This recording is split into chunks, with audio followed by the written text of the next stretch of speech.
नमस्कार। सातै प्रदेशको ताजा खबरहरूको सङ्गालो प्रदेश समाचारमा यहाँहरूलाई स्वागत छ। म संगीता कटुवाल। प्रदेश समाचार सुरु गरौं अहिलेसम्मका मुख्य समाचारबाट। प्रदेश 2 का मुख्यमन्त्री राउतद्वारा कोरोना महामारी नियन्त्रणका लागि सहयोग गरिदिन राष्ट्रसङ्घीय निकायसँग आग्रह। भेन्टिलेटर, अक्सिजन, औषधि, जनशक्ति र भ्याक्सिन अभाव भएको गुनासो।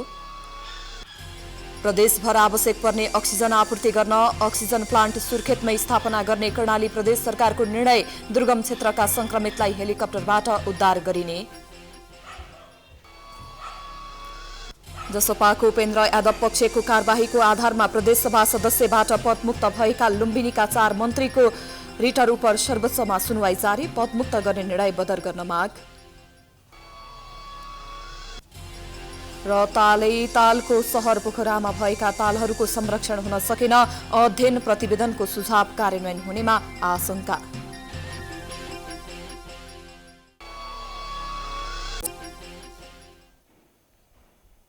आजको प्रदेश समाचार सुरु गरौं 2 नम्बर प्रदेशका मुख्यमन्त्रीको आग्रह सम्बन्धी समाचारबाट। प्रदेश 2 का मुख्यमन्त्री लालबाबु राउतले कोरोना महामारी नियन्त्रणका लागि आवश्यक सहयोग गरिदिन राष्ट्रसङ्घीय निकायसँग आग्रह गर्नुभएको छ। प्रदेश स्थित राष्ट्रसङ्घीय निकायका प्रतिनिधिसँग सोमबार बिहान छलफल गर्दै मुख्यमन्त्री राउतले भेन्टिलेटर, अक्सिजन ग्यासको आपूर्ति, औषधि, जनशक्ति र भ्याक्सिन उपलब्ध गराइदिन आग्रह गर्नुभएको हो। राष्ट्रसङ्घीय निकायले गर्दै आएको सहयोग प्रदेशमा नपुगेको भन्दै मुख्यमन्त्री राउतले यस्तो आग्रह गर्नुभएको हो। UN एजेन्सीजले हालसम्म महामारी नियन्त्रणमा गर्दै आएको सहयोगका लागि धन्यवाद दिँदै मुख्यमन्त्री राउतले आगामी दिनमा समेत सहयोगको अपेक्षा गर्नुभएको छ। छलफल कार्यक्रममा मुख्यमन्त्री राउत सहित सामाजिक विकास मन्त्री नवल किशोर शाह, मुख्य न्यायाधिवक्ता दीपेन्द्र झा, नीति तथा योजना आयोगका उपाध्यक्ष डाक्टर भोगेन्द्र झाको सहभागिता थियो। त्यसैगरी UNDP का धनबहादुर चन्द, UNDP-SS का जितेन्द्र जङ्कारकी, WHO का डाक्टर सुरेश कुमार शुक्ला, IOM का पंकज लाल सिंह, यूनिसेफ का अशोक कुमार झा र UNFPA का नरेन्द्र मिश्र पनि उपस्थित थिए।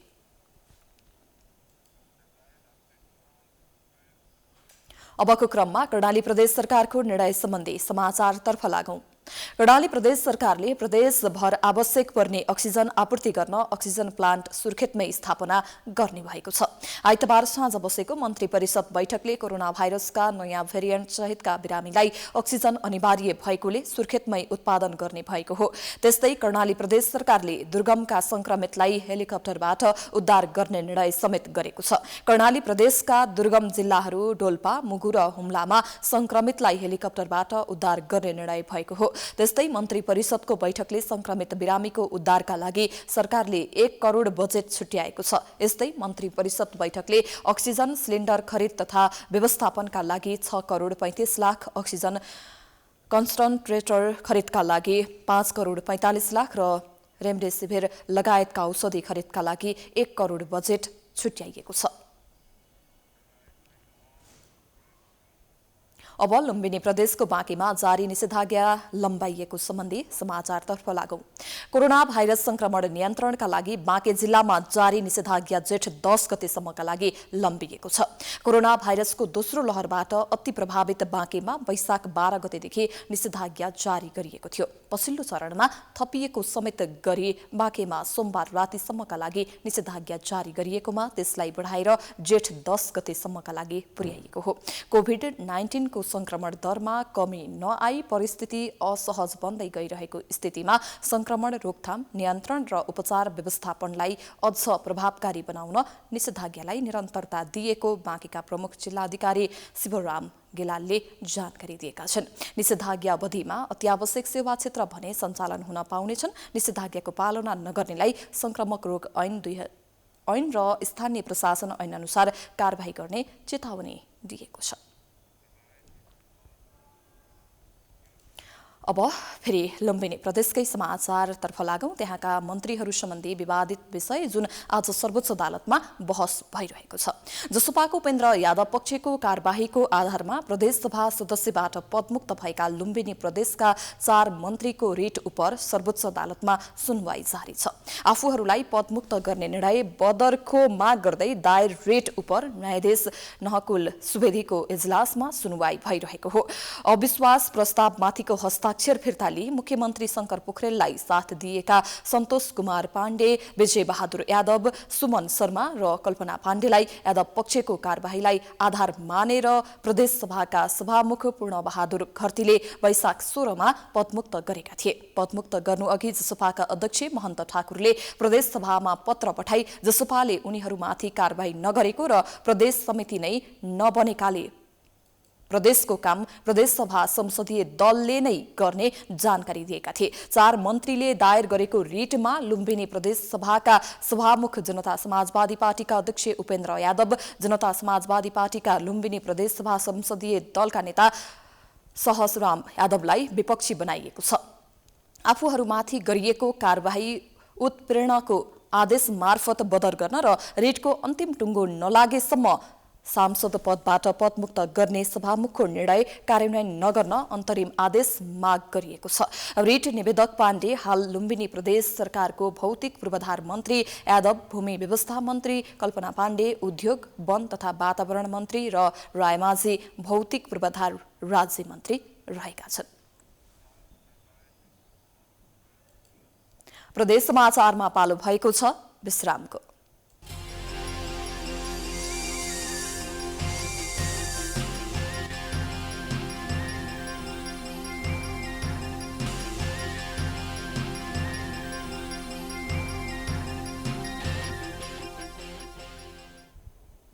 विश्रामपछि स्वागत छ। अबको क्रममा गण्डकी प्रदेशमा रहेका महत्त्वपूर्ण तालहरूको संरक्षण हुन नसकेको सम्बन्धी समाचारतर्फ लागौं। पोखरा तालै तालको शहर, फेवा ताल, बेगनास ताल, रूपाल लगायत 9 वटा तालहरू छन् यहाँ। तर अधिकांश तालहरूको संरक्षणमा सरकारको चासो रहेको पाइँदैन। त्यति मात्रै होइन, न मापदण्ड कार्यान्वयन हुन्छ न त सौन्दर्यीकरणमा चासो नै देखिन्छ। एक रिपोर्ट। पोखरामा ताल र हिमाल हेर्न वर्षौनी लाखौं पर्यटक पोखरा आउँछन्। पर्यटक लोभ्याउने यिनै ताल सरकारले संरक्षण गर्न सकेको छैन। अहिले बल्ल पोखरा महानगरले फेवा ताल बाहेक लेखनाथ क्षेत्रमा रहेका 7 वटा तालको मापदण्ड र सौन्दर्यीकरण बारे प्रारम्भिक अध्ययन सकेको छ। लेखनाथ स्थित तालहरूको मापदण्ड सम्बन्धी अध्ययन समितिले अध्ययन प्रतिवेदन महानगरलाई बुझाएको छ। डाक्टर सोमनाथ सापकोटाको संयोजकत्वमा गठित समितिले तयार पारेको प्रतिवेदनले तालको सम्भावित मापदण्ड, हालको क्षेत्रफल, चर्चाको भूमिका र सौन्दर्यीकरणका लागि आवश्यक पर्ने कामबारे सरकारलाई सुझाव दिएको छ। तपाईको लेखनाथ तालहरू झन् असाध्यै तपाईको जनताहरू नै सहभागी भएर जनताहरूले पनि तालको संरक्षण गरेको पाइयो। त्यहाँ तालहरू संरक्षणलाई चाहिँ बाँध बाँध्ने जनताहरूको सहभागितामा वरिपरि विभिन्न किसिमका ब्युटिफिकेसन कामहरू केही भए पनि, तर जानेर नजानेर केही कुराहरू चाहिँ म्याल फङ्सन भएका छन्। जस्तै जलाधार क्षेत्रपट्टि जाने बाटो बनाउने कार्यहरू, पानीका जाने बहावलाई स्वच्छ रूपमा बग्न नदिने कार्यहरू जस्ता भएका छन्। प्रतिवेदनमा तालको मापदण्ड, तालहरूको विशेषता अनुसार सौन्दर्यीकरण र तालको दीर्घकालीन संरक्षणलाई जोड दिएर समितिले प्रतिवेदन तयार पारेको छ। तालको मापदण्ड परिमार्जन गर्न समितिले सुझाव पनि दिएको छ। तर यी तालहरूको क्षेत्रफल बढेको छ। व्यक्तिका जग्गा पनि तालमा परेको छ। सार्वजनिक जग्गामा पनि पानी पुगेको पाइएको अध्ययन समितिका सदस्य तथा मालपोत कार्यालय लेखनाथका प्रमुख हरिबहादुर भुजेलले पहिलेको नक्सा र अहिलेको फिल्ड हेरेर प्रतिवेदन बनाइएको बताउनुभयो। कतिपय चाहिँ तालको ड्याम लगाइएको छ। जस्तो बेगनास तालको हकमा चाहिँ बेगनास तालको ड्याम लगाइसकेपछि तालको क्षेत्रफल पछाडिसम्म पानीको सतह बढ्यो र कतिपय व्यक्तिका जग्गा पनि ताल मुनि परेका छन् र कतिपय चाहिँ सार्वजनिक जग्गाको जग्गा पनि तालभित्र समेटिन गएको छ। त्यस कारणले तालको क्षेत्रफल धेरै जसोमा चाहिँ नयाँ ड्याम लगाइएको कारणले पनि तालको क्षेत्रफल बढेको जस्तो देखिन्छ।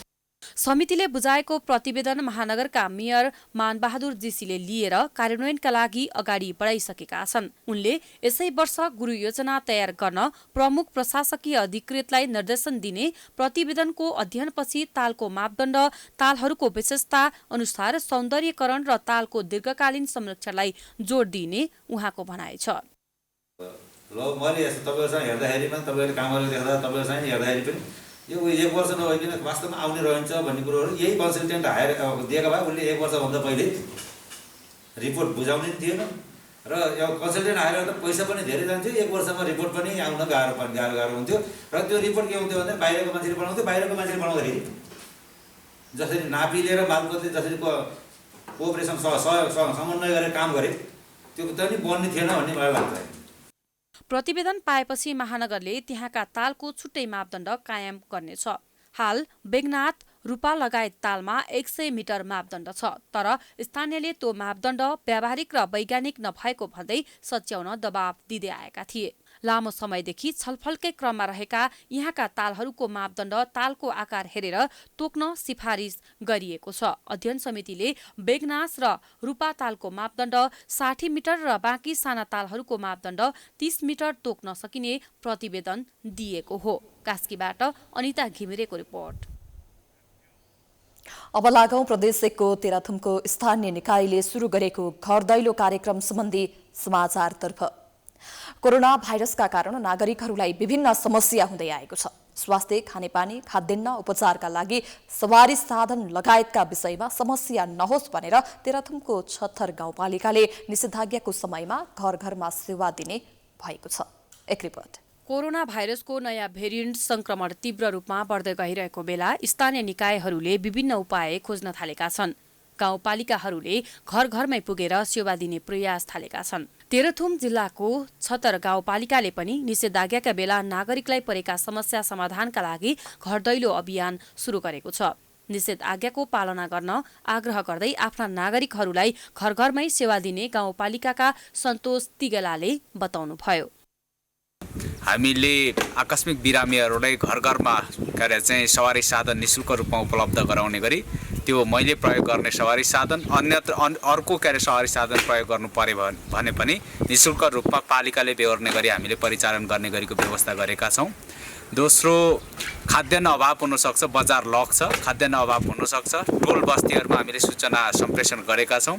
टोल विकास समितिको अनुरोधमा त्यो टोलमा खाद्यान्न अभाव भएमा हामी घर घरमा टोलमा खाद्यान्न परिपूर्ति आपूर्ति गर्ने गरी हामीले ढुवानी सेवा उपलब्ध गराउने गरी हामीले प्रबन्ध मिलाएका छौँ। जिल्लाको पश्चिमी क्षेत्रमा रहेको 76 गाउँपालिकाले गत वर्षको कोरोनाको कहरमा दिँदै आएको सेवा यसपटक पनि निरन्तरता दिने भएको हो। दैनिक चेलादारी कामदारको हकमा भने निर्णयको कामहरू भइरहेकोले जीवनयापनमा समस्या नभएको अध्यक्ष लिम्बुको भनाइ छ। दैनिक मजदुरी गरिराख्ने नागरिकहरूको हकमा अहिले निर्माणको काम ठप्प गरिसकेको स्थिति छैन।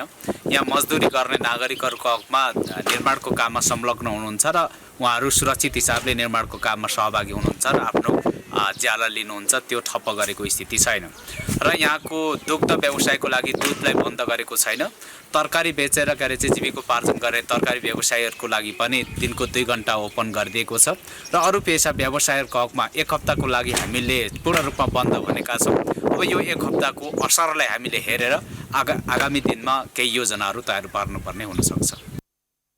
गाउँपालिकाले संक्रमणबाट बच्नका लागि निषेधाज्ञा जारी गर्दै आएको छ। अत्यावश्यक सेवाहरू दुध, तरकारी, खाद्यान्न सम्बन्धी सेवा भने दिइएको छ, जसले गर्दा नागरिकलाई सहज भएको छ। अलिकति बुझाइमा कठिनाइ थियो। एक आपसमा चाहिँ दूरी कायम गर्ने, कसरी सुरक्षित रहने अनि सामान्य समस्या भएमा त्यसलाई कसरी समाधान गर्ने त्यो विषयमा चाहिँ अलिकति खड्केको थियो र अहिले पनि त्यो खड्किरहेको छ। त्यसैले म चाहिँ के भन्न चाहन्छु भने यो स्वास्थ्य कर्मीहरूलाई चाहिँ प्रत्येक टोलमा टोल संयोजक मार्फत घर घरमा गाउँमा चाहिँ को बिरामी छ, कसरी बसिरहेछ तिनीहरूलाई अलिकति सचेत गराउनुपर्ने अवस्था चाहिँ अहिले पनि तड्काएर रहेको छ। कोरोना भाइरस नयाँ भेरिएन्टको संक्रमण देखिएपछि वैशाख 28 गतेदेखि नै छतर गाउँपालिकामा निषेधाज्ञा लगाइएको छ। गाउँपालिकाको क्षेत्र नजिकका जिल्लाहरूमा संक्रमण बढ्दै गइरहेको र गाउँपालिकाको समेत केही भूगोल र केन्द्र अन्तर्गत बजार क्षेत्र समुदाय स्तरमै संक्रमण पुष्टि भएकोले गाउँपालिकाको बजार क्षेत्र सील गरिएको गाउँपालिकाले जनाएको छ। तेह्रथुमबाट वर्षा लिम्बुको रिपोर्ट। प्रदेश समाचारमा पुनः पालो भएको छ विश्रामको।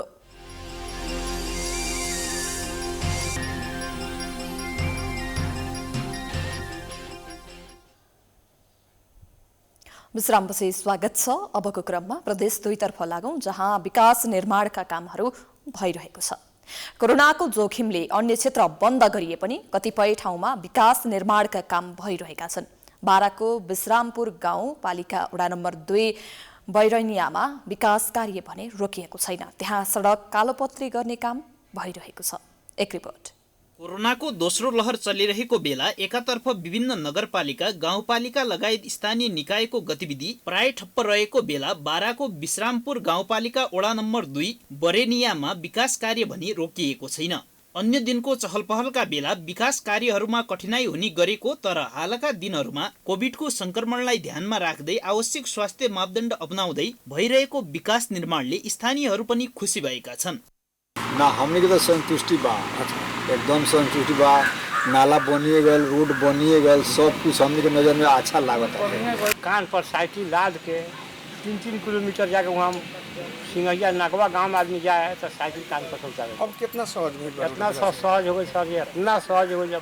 अब 5 मिनट में बील गए या 5 मिनट में करेंगे, 10 मिनट में या पान बनाई तो चल बील गए, और वहाँ से पान बनाई तो चला नहीं। हम प्रदेश सरकारले निकास गरेको 5 करोडको बजेटबाट गाउँपालिकालाई बारा र पर्साको सदरमुकाम जोड्ने मुख्य सडक विस्तार र गाउँपालिकाको बजेटबाट बर्थिक सेन्टर, सडक ढलान, नाला, टावर लाइटको निर्माण धमाधम भइरहेको छ। वडा नम्बर 2 का वडा अध्यक्ष अजय कुमार गुप्ताले अन्य विकास निर्माणका कामहरू भइरहेको जानकारी दिनुभयो।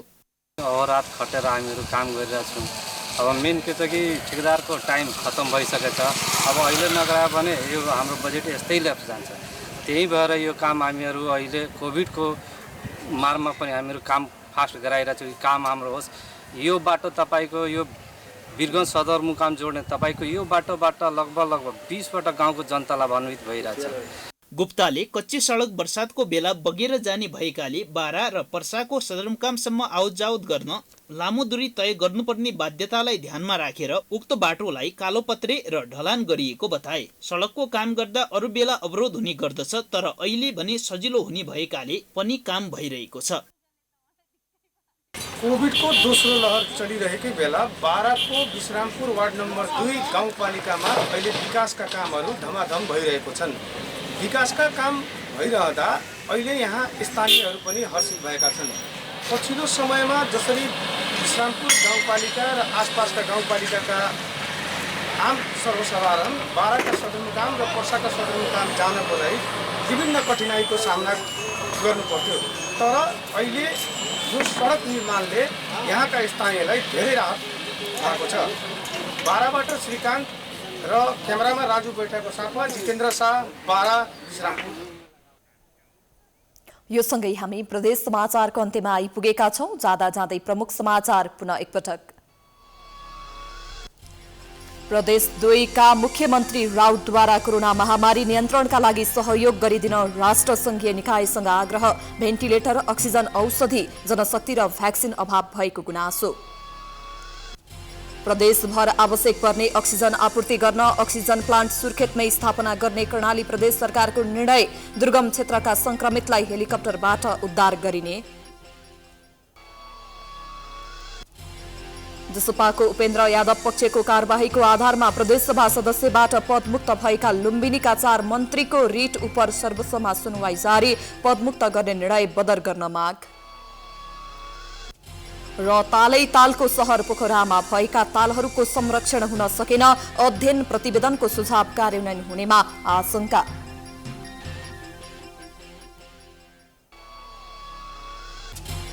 प्रदेश समाचार अहिलेलाई सकियो। हेर्दै गर्नुहोला प्राइम टाइम्स टेलिभिजन। नमस्कार।